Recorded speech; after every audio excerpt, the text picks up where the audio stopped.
Բարի օր հարգելի հետևորդներ, եթերում է IBC լուրերի ժամը 12-ի թողարկումն է, ես Սվետլանա Պետրոսյանն եմ, նախ կարևորը համառոտ։ Երևանում մեկնարկում է Հայաստան-Եվրամիություն առաջին գագաթնաժողովը, ինչ հարցեր են քննարկելու Նիկոլ Փաշինյանն ու եվրոպացի առաջնորդները։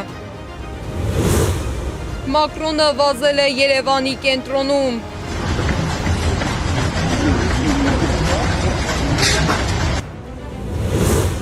Երկու օր է Երևանում է Վլադիմիր Զելենսկին, ինչ են քննարկել նա ու Փաշինյանը։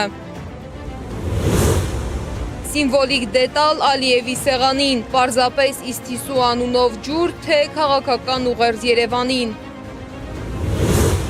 Մերձավոր Արևելքում լարվածությունը կրկին աճում է, ինչ է պատասխանել Իրանը Արաբական Միացյալ Էմիրությունների մեղադրանքներին։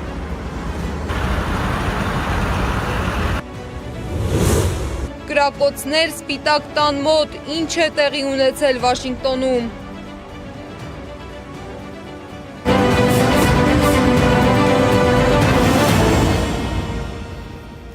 Երևանում մեկնարկել է Հայաստան-Եվրամիություն առաջին գագաթնաժողովը, որին Հայաստանը ներկայացնում է վարչապետ Նիկոլ Փաշինյանը, իսկ Եվրոպական միությունը Եվրոպական խորհրդի նախագահ Անտոնիո Կոշտան և Եվրոպական հանձնաժողովի նախագահ Ուրսուլա ֆոն դեր Լայենը։ Գագաթնաժողովի առանցքում երկկողմ հարաբերությունների խորացումն է տնտեսության, էներգետիկայի, տրանսպորտի, թվային ոլորտի և մարդկանց միջև շփումների ուղղություններով։ Քննարկվել են նաև Հարավային Կովկասում խաղաղության, անվտանգության և փոխկապակցվածության հարցերը, նաև գլոբալ մարտահրավերները։ Հիշեցնեմ, որ եվրոպացի առաջնորդները Երևան էին ժամանել դեռ նախօրեին մասնակցելու Եվրոպական քաղաքական համայնքի 8-րդ գագաթնաժողովին։ Ուղիղ միացմամբ հետևենք, թե ինչ է կատարվում։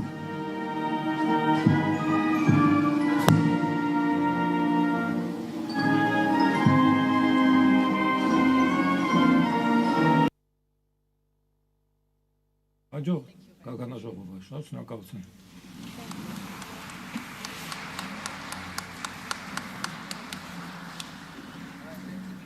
Yes.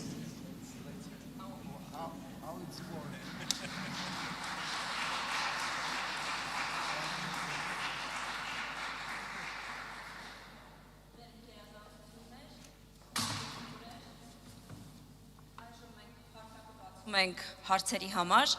եւ ԵՄ գործընկերներից եւ հայկական կողմից մենք ակնկալում ենք մեկական հարց եւ ձեր գերազանցություններ ձեզանից յուրաքանչյուրը կարող է պատասխանել այդ հարցերին։ Your Excellencies, dear guests, now we are opening the stage for the questions. From each side, from EU side and Armenia side, we will receive one question and Your Excellencies, each of you can answer to this question. Եվ առաջին հարցը մեր ԵՄ գործընկերներից. And the first question from our EU colleagues. Bloomberg. Thank you very much. This is Andrea Pelishano from Bloomberg News. President von der Leyen and President Costa, a question about trade. How will the EU respond if the US follows through on Trump's threat to impose a 25% tariff on European cars and trucks? And considering this threat, Արևտրային գործարքի իրականացումը պայմանավորվի նրանով արդյոք ԱՄՆ-ն համապատասխանում է տրանզիտային տարանցիկ համաձայնագրին։ Վարչապետ Փաշինյանի համար դուք ասացիք, որ պատրաստ եք շարունակել բարեփոխումները, եթե դուք վերընտրվեք, արդյոք պաշտոնապես կդիմեք Եվրամիություն դիմելու եւ դուրս կգաք ԵԱՏՄ-ից։ Շնորհակալություն։ A deal is a deal. Գործարքը գործարք է, իսկ մենք գործարքը արդեն կնքել ենք։ Էությունը այդ գործարքի նրանում է, որ պետք է ապահովի բարեկեցություն, ընդհանուր կանոններ եւ արժանահավատություն։ Մենք այժմ երկուսս էլ կյանք ենք կոչում այս գործարքը, հարգելով զանազան ժողովրդավարական գործընթացները, որոնք երկու օմանի առկա են։ Եվրոպական միության կողմից մենք վերջին փուլերում ենք գտնվում կյանքի կոչելու մնացած սակագնային պարտավորությունները, միաժամանակ ԱՄՆ-ն պարտավորվածություն ունի օրինակ համապատասխանություն ապահովելու վերին սահմանների հետ, վերին շեմերի հետ, որը դեռ չի իրականացվել սակագնային։ Այս աշխատանքից մենք ուզում ենք փոխադարձ օգուտներ, համագործակցություն եւ վստահելիություն, պատրաստ ենք դրան հանդեպ աշխատելու։ առևտրաշրջանառության տեսանկյունից հանձնաժողովը լրիվ իրավասու է եւ կարող եմ ավելացնել, որ իմ անունից եւ 27 անդամ երկրների անունից մենք լիաթոք սատարում ենք Եվրոպական հանձնաժողովի աշխատանքը եւ նախագահ ֆոն դեր Լայենի աշխատանքը։ Շնորհակալ եմ հարցի համար։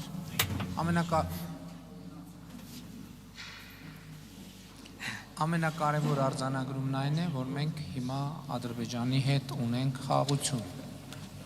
Եվ պիտի արձանագրեմ, որ վերջին 2 տարիները առաջին 2 տարիներն են, այսինքն նախորդող շրջանում մենք այդպիսի 2 տարի եւ նույնիսկ մի օրացուցային տարի չենք ունեցել, երբ որ Ադրբեջանի հետ հրաձգությունների, բախումների արդյունքում չունենանք զոհեր եւ վիրավորներ։ Եվ առաջին անգամ մեր համատեղ պատմության ընթացքում Հայաստանը եւ Ադրբեջանը օգտագործում են կամ նույն կամ շատ նման խոսույթ։ Մասնավորապես ես նկատեցի, որ ես ինքս էլ շատ հաճախ ասում եմ դրա մասին,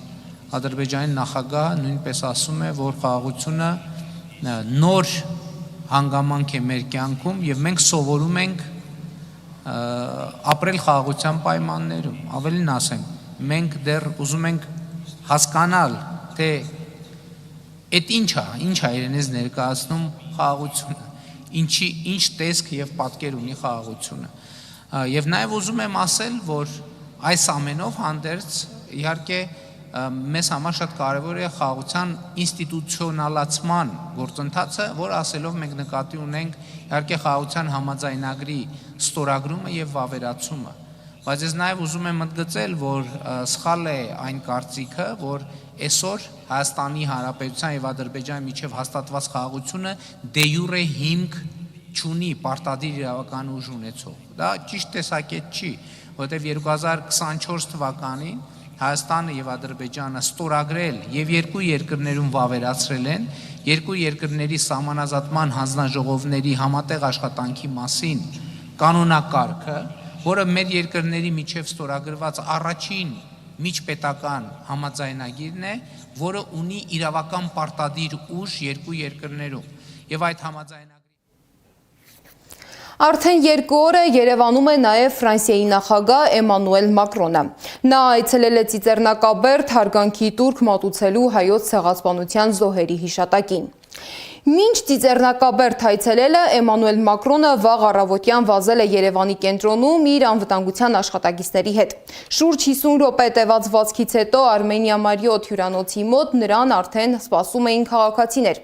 Այստեղ 44-օրյա պատերազմում անհետ կորած զինծառայողի հայրը Լիպարի Թովմասյանը անձամբ է նրան փոխանցել անհետ կորածների ծնողների նամակը։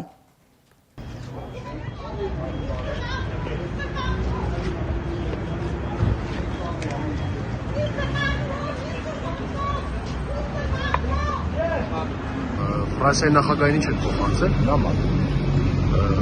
Անհայտ կորածների ծնողների անունից բոլորի խնդրան նամակ վարել են բանակցում, որտեղ են դրա անհայտ կորածի երեխաները բարձրացնելու համար։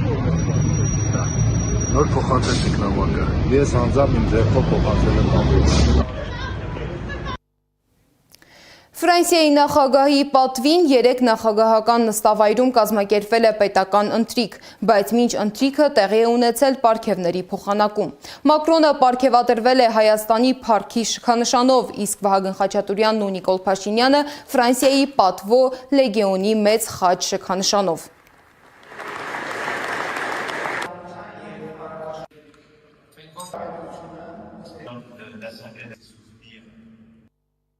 Պարգևատրումից հետո սոցցանցերում հայտնվել է տեսանյութ, որտեղ Նիկոլ Փաշինյանը թմբուկ է նվագում, իսկ Էմանուել Մակրոնը երգում է։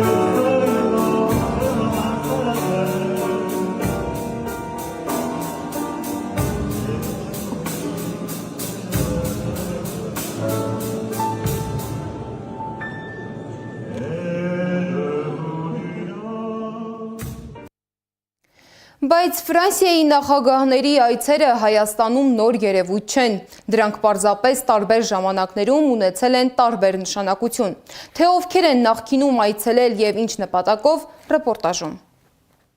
Երևանում անցկացվող և մգագաթնաժողովը ոչ միայն ընթացիկ օրակարգի մասին է, այլ նաև քաղաքական հիշողության։ Ֆրանսիայի նախագահի այցը Հայաստան այսօր ներկայացվում է որպես բացառիկ իրադարձություն, սակայն սա նոր երևույթ չէ, այլ շարունակական գործընթաց տարբեր ինտենսիվությամբ։ Հայաստանի երրորդ հանրապետության առաջին նախագահ Լևոն Տեր-Պետրոսյանի օրոք Ֆրանսիայի ղեկավարների պաշտոնական այցեր չեն գրանցվել։ Այդ փուլում ձևավորվում էին հարաբերության հիմքերը։ Բայց արդեն Ռոբերտ Քոչարյանի կառավարման ընթացքում Ֆրանսիայի նախագահ Ժակ Շիրակը պաշտոնական այցով Հայաստան է ժամանել 2006 թվականի սեպտեմբերի 29-ին։ Այցի շրջանակներում նա Հայաստանի նախագահ Ռոբերտ Քոչարյանի հետ Երևանում բացել է Ֆրանսիայի հրապարակը։ Այդ այցն ուներ առավել գործնական եւ ռազմավարական բնույթ Շիրակի տարածաշրջանային այցի առանցքում Հարավային Կովկասի կայունություններ, նաեւ Ֆրանսիայի դերակատարումը որպես ԵԱՀԿ Մինսկի խմբի համանախագահ։ Երևանում կայացած հանդիպումների ընթացքում քննարկվեցին Լեռնային Ղարաբաղի հակամարտության կարգավորման գործընթացը, Հայաստան-Եվրոպա գործակցության խորացումը, նաեւ երկկողմ տնտեսական եւ քաղաքական կապերի զարգացումը։ Հաջորդ փուլում Սերժ Սարգսյանի կառավարման ընթացքում հարաբերություններն ավելի ակտիվ փուլ մտան։ Այս շրջանում Երևան այցելեցին արդեն Ֆրանսիայի երկու նախագահ, ընդ որում նրանցից մեկը երկու անգամ։ 2011 թվականին Հայաստան ժամանեց Նիկոլա Սարկոզին, ընդգծելով Ֆրանսիայի ներգրավվածությունը Լեռնային Ղարաբաղի կարգավորման գործընթացում։ Բայց ամենանշանակալի այցերից մեկը գրանցվեց նաև Ֆրանսուଆ Օլանդի կողմից։ Նա Հայաստան այցելեց երկու անգամ՝ 2014-ին պետական այցով եւ 2015-ին արդեն հայոց ցեղասպանության 100-ամյա տարելիցի միջոցառումներին մասնակցելու համար, քաղաքական եւ հիշատակի համատեղ ուղերձով։ Այսօր Նիկոլ Փաշինյանի կառավարման պայմաններում Երևանը կրկին ընդունում է Ֆրանսիայի նախագահին Էմանուել Մակրոնին արդեն ԵՄ գագաթնաժողովի շրջանակում։ Նրա նախորդ այցը տեղի էր ունեցել 2018-ին Ֆրանկաֆոնիա գագաթնաժողովի շրջանակում։ Սակայն այս պարագայում Ֆրանսիայի նախագահի այցի տարբերությունն ակնհայտ է։ Եթե նախկին այցերը հիմնականում երկկողմ կամ տարածաշրջանային օրակարգ ունեին, ապա այս անգամ Հայաստանը փորձում է դիրքավորվել որպես եվրոպական քաղաքական հարթակի ակտիվ մասնակից։ Հայաստանի պատմության ընթացքում Ֆրանսիայի տարբեր ղեկավարներ այցելել են Հայաստան։ Այցերը պարբերական են եղել, սակայն փոխվել է դրանց քաղաքական կշիռն ու մեկնաբանման ձևը։ Եվ հենց այդ համատեքստում էլ ձևավորվում է այսօրվա քաղաքական օրակարգը։ Արդեն 2 օր է Երևանում է նաև Ուկրաինայի նախագահը։ Նա նույնպես մասնակցում է Եվրոպական քաղաքական համայնքի 8-րդ գագաթնաժողովին։ Գագաթնաժողովի շրջանակում Նիկոլ Փաշինյանը հանդիպել է Վլադիմիր Զելենսկիի հետ։ Կողմերը քննարկել են երկկողմ գործակցությունը, նաև տարածաշրջանային ու գլոբալ զարգացումները, ընդգծելով խաղաղության կարևորությունը։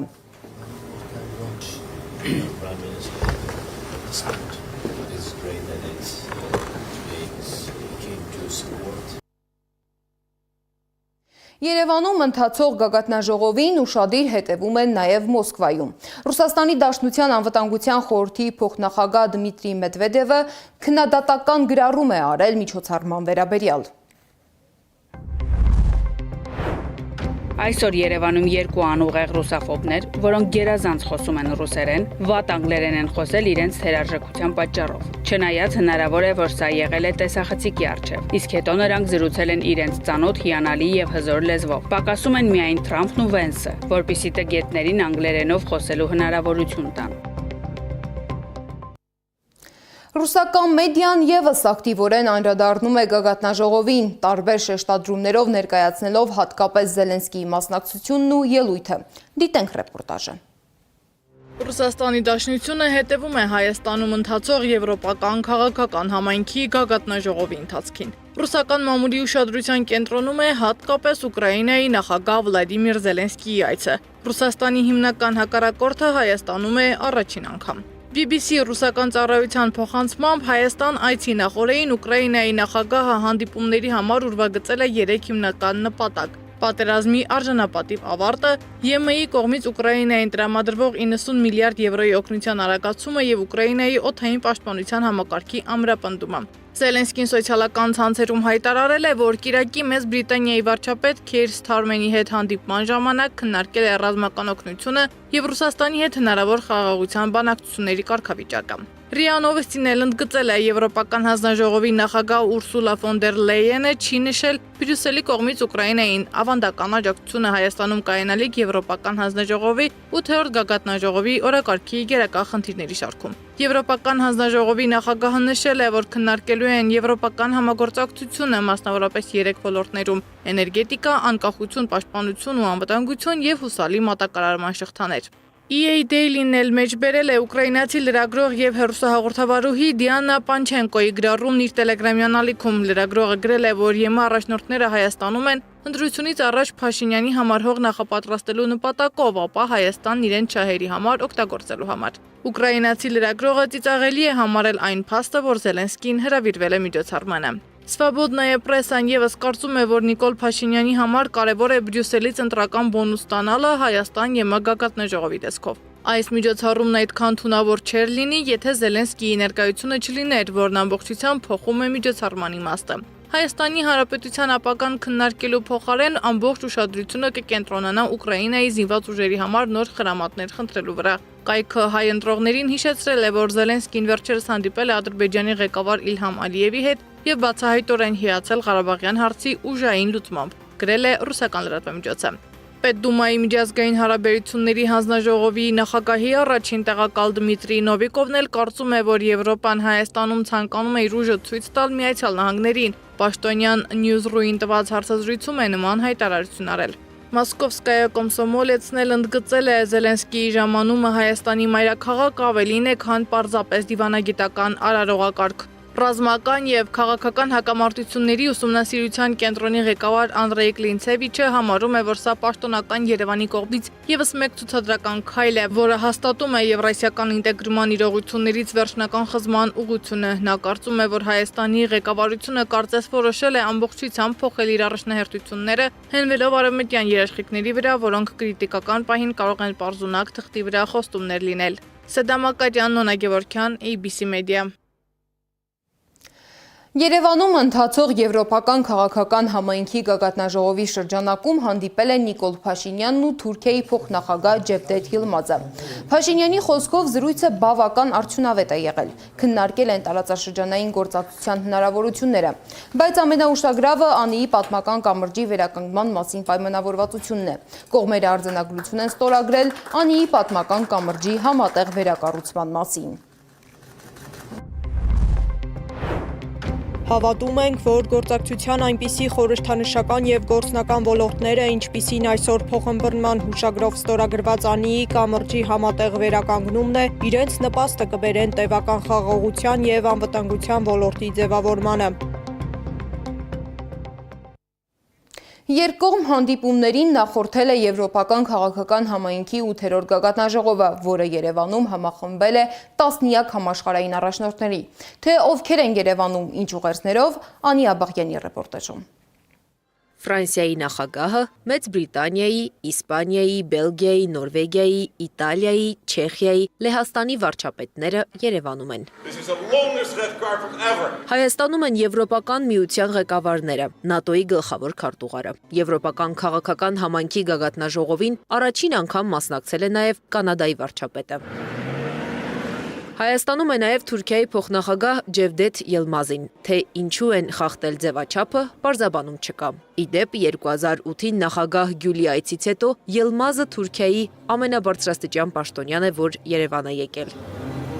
Ադրբեջանի նախագահը գագաթնաժողովին միացել է տեսակապով։ Ալիևն արցախցիներին կոչել է սեպարատիստներ, անդրադարձել նաև ԵԽԽՎ-ի վերջին բանաձևերին եւ կառույցին մեղադրել երկակի ստանդարտներ կիրառելու համար։ Նրա խոսքով Եվրոպական խորհրդարանը 5 տարում Ադրբեջանի դեմ 14 բանաձև է ընդունել, ինչը սևեռում է ցույց տալիս։ Ղարաբաղյան երկրորդ պատերազմից հետո 2021-ից մինչև 2026 թվականը Եվրոպական խորհրդարանն ընդունել է 14 բանաձև, որոնք շատ վիրավորական կերպով ստում են Ադրբեջանի մասին։ Վերջինը այս գագաթնաժողովից ընդամենը 4 օր առաջ։ Եվրոպական խորհրդի նախագահ Ռոբերտա Մեծոլան որոշել է շատ արագ պատասխան տալ Ադրբեջանի նախագահին։ ԵՄ խորհրդարանը ընտրված ներկայացուցիչներով ժողովրդավարական մարմին է, որի բանաձևերը ընդունվում են մեծամասնության ձայնով։ Դրա արդյունքները գուցե անհարմարություններ են ստեղծում շատերի համար, բայց մենք երբեք չենք փոխի մեր աշխատակարգը եւ այն դիրքորոշումը, որը որդեգրում ենք։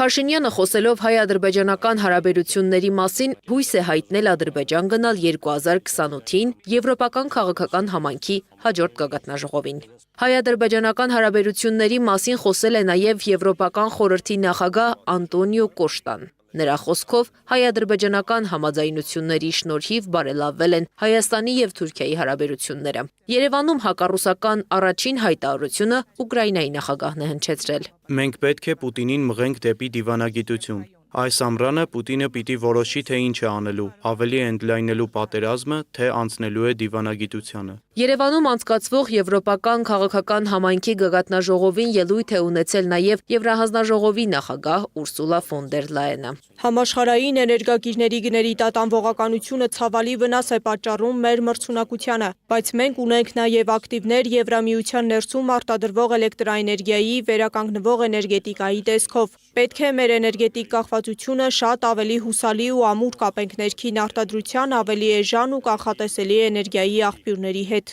Ավելի վաղ ուկրաինացի լրագրող եւ հեռուստահաղորդավարուհի Դիանա Պանչենկոն գրել էր. Երևանում կստորագրվի Հայաստանի էներգետիկ ոլորտի վերացման մասին համաձայնագիր։ Մայիսի 5-ին Եվրամիության արտգործնախարարը կգա Երևան, կմասնակցի Եվրամիություն Հայաստան գագաթնաժողովին եւ նույն օրը կմեկնի Ադրբեջան։ Ըստ պաշտոնական հաղորդագրության, Կայա Կալասը Բաքվում մի շարք երկկողմ հանդիպումներ կունենա, այդ թվում Ադրբեջանի նախագահ Իլհամ Ալիևի եւ արտաքին գործերի նախարար Ջեյհուն Բայրամովի հետ։ Անի Աբաղյան, Աշոտ Բարբարյան, ABC Media։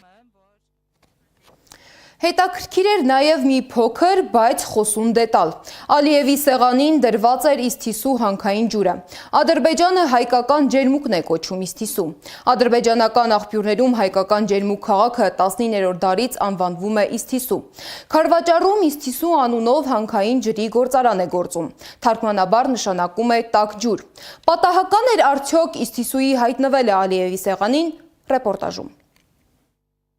Խաղաղության մասին երկար ճառ, իսկ սեղանին ջերմ ջուր, որը սակայն դրվել էր պաղ հաշվարկով։ Եվրոպական քաղաքական համայնքի Երևանյան գագաթնաժողովին Ադրբեջանի նախագահ Իլհամ Ալիևը տեսակապով միացավ։ Իր առջև դրված Իսթիսու մակնշմամբ հանքային ջուր։ Անվանում, որը Բաքուն օգտագործում է հայկական ջերմուկ քաղաքի համար։ Պատահականություն, թե սիմվոլիկ մեսիջ։ Ալիևը ինչ պետք է անի, որ մենք ի վերջո հասկանանք, որ այո,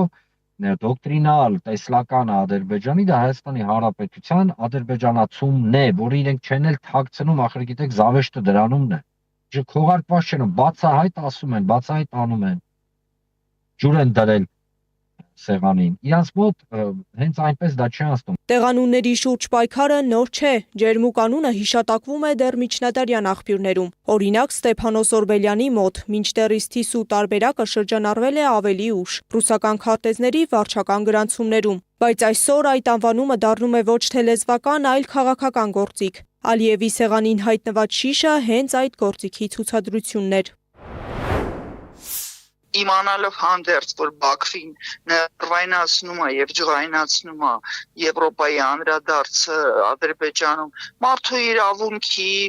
Արցախի այդ հայաթափման եւ հայերի վերադարձի իրավունքի խնդիրը, Բաքվի քաղբանտարկյալների խնդիրը, դա Բաքվում բավականին լուրջ ներվայնություն է առաջացնում։ Ասում եմ, եթե դու ուզում ես ինձ հետ բիզնես անես, ուրեմն բիզնես արա իմ պայմաններով։ Հետևաբար Ադրբեջանի դեմարշն այսօր ուղղված էր նաև Եվրոպային, ասում է ադրբեջանագետը։ Ստացվում է երկշերտ հաղորդագրություն։ Մի կողմից սովորում ենք խաղաղ ապրել, մյուս կողմից սեղանին դրված հանքային ջրով խոսում բացահայտ հավակնությունների մասին։ Մինչդեռ Եվրոպական գագաթնաժողովից ընդամենը 1 շաբաթ առաջ Բաքվում հերթական շնորհանդեսներ, նվիրված Երևանի իբր ադրբեջանական անցյալին։ Սա գիտեք ամենազազվելին որն է։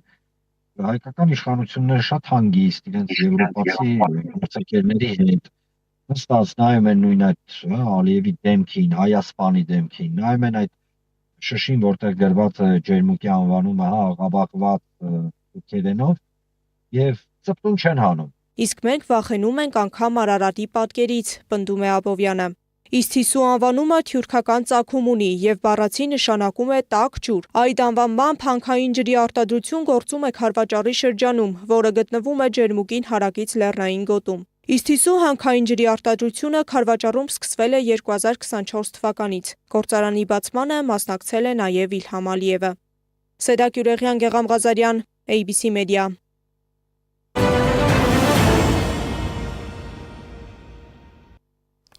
Իրավիճակը կրկին լարվում է Մերձավոր Արևելքում։ Ժամեր առաջ Արաբական Միացյալ Էմիրությունները հայտարարել է, որ Իրանը հրթիռային հարվածներ է հասցրել երկրի ուղղությամբ։ Արաբական լրատվամիջոցների փոխանցմամբ հարվածներից հետո Ֆուջեյրայի նավթային գոտում խոշոր հրդեհ է բռնկվել։ Հաղորդվում է նաև, որ Դուբայի եւ Շարժայի օդանավակայաններում չվերթերը ժամանակավորապես կասեցվել են։ Իրանը սակայն հերքում է այս տեղեկությունը։ Թեհրանը հայտարարել է, որ չունի եւ չի ունեցել Արաբական Միացյալ Էմիրությունների վրա հարձակվելու որևէ ծրագիր։ Իսկ ԱՄՆ նախագահ Դոնալդ Թրամփը Fox News-ին տված հարցազրույցում հայտարարել է, որ Իրանը կջնջվի երկրի երեսից, եթե հարձակվի ամերիկյան նավերի վրա։ Նա նաև նշել է, որ Իրանը դարձել է ավելի զիջող բանակցություններում։ Մենք ունենք ավելի շատ զենք եւ շատ ավելի բարձր որակի զինամթերք, քան նախկինում էր։ Մենք ունենք լավագույն սարքավորումները։ Մենք սարքավորումներ ունենք ամբողջ աշխարհում։ Մենք բազաներ ունենք ամբողջ աշխարհում։ Դրանք բոլորը համալրված են տեխնիկայով։ Մենք կարող ենք օգտագործել այդ ամենը, եւ մենք դա կանենք, եթե դրա կարիք ունենանք։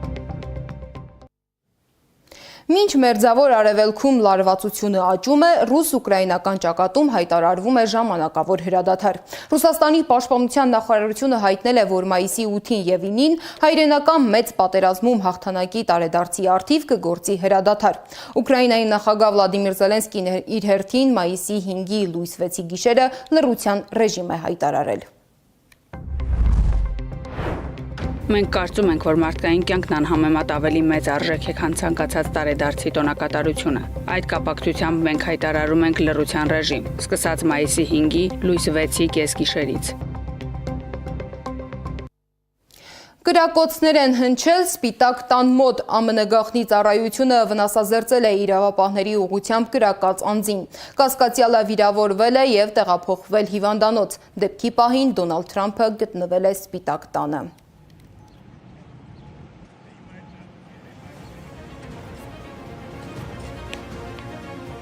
Այս ժամի համար նախատեսել էինք այսքանը, շարունակեք հետևել մեր սոցիալական բոլոր ցանցերում կամ այցելեք մեր պաշտոնական կայք 3w.abcmedia.am։ Շնորհակալություն, որ մեզ հետ էիք։ ABC լուրերի հաջորդ թողարկումը ժամը 15-ին է, տաղավարում կաշխատի Գառնի Մութաֆյանը։